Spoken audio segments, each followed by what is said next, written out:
mouth closer for all the audience. Yeah. Every character.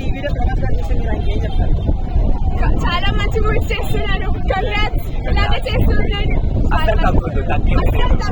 Pushpa 2 కి కూడా చాలా పెద్ద కాంపిటీషన్ రాబోతున్నాయి. ఈ సినిమాతో ప్రభాస్ గారు హాలీవుడ్ లో తన మార్క్ చూపించారనుకోవచ్చు. బ్రదర్, ఈ సినిమాతో ప్రభాస్ గారు హాలీవుడ్ లో మార్క్ చూపించారనుకోవచ్చు. దేర్ ఇస్ డెఫినెట్లీ ఛాన్స్ ఉంది. అండ్ హాలీవుడ్ లో తను డబ్యూడ్ అయ్యే అవకాశం ఉందంటారా ఈ సినిమాతో? అవకాశం ఇప్పుడు చూడాలి. పార్ట్ 2 బేసిస్ మీద ఉంటుంది. ఇప్పుడు పార్ట్ 1 బేసిస్ మీద అయితే అంతేం లేదు. సో ఐ థింక్ టాలీవుడ్ కి కెన్ డూ జస్టిస్. ఈ సినిమాకు రేటింగ్ అంటే మీరు ఎంత ఇస్తారు? రేటింగ్ 8/10, 9/10 ఇవ్వచ్చు. ఓకే, ఈ సినిమాలో మీకు ఎక్కువ నచ్చిన క్యామియో రోల్ అంటే ఏదంటే? క్యామియో రోల్ కూడా అన్ని బాగుంటుంది. యాక్చువల్లీ ఈ సినిమాలో అమితాబ్ బచ్చన్ గారు ప్రభాస్ గారు డామినేట్ చేస్తారు.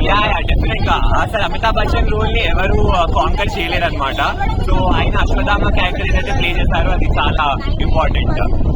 ఓవరాల్ గా సినిమాకి రేటింగ్ అంటే? ఓవరాల్ 9/10. మ్యూజిక్ ఎలా ఉందండి ఈ సినిమాలో? మ్యూజిక్ చాలా తక్కువ ఉంది. సాంగ్స్ ఏమంతా లేవు.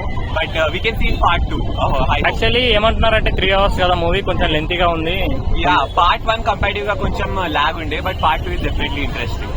ఓకే, ఓవరాల్ గా ఈ సినిమాలో మీకు నచ్చిన కెమెరా రోల్ అంటే ఎవరిది? దిశా పటాని. ఓకే అండి, థ్యాంక్ యూ.